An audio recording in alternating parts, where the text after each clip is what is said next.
Sen sağlamsın, imkanın yerinde, sağlığın yerinde, durumun müsait, anne baban da yaşlandılar.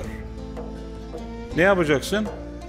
Öyle bir ilişki geliştireceksin, öyle bir iletişim kuracaksın ki o iletişimin içerisinde onlara öf bile demeyecek bir iletişim geliştireceksin.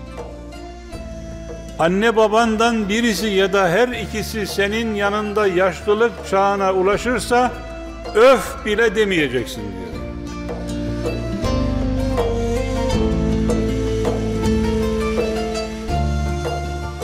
Öf bile deme konusunun anlatılacağı Burhan İşleyen'le Hacı Bayram Kürsüsü'nden Çarşamba 14'te Diyanet TV'de.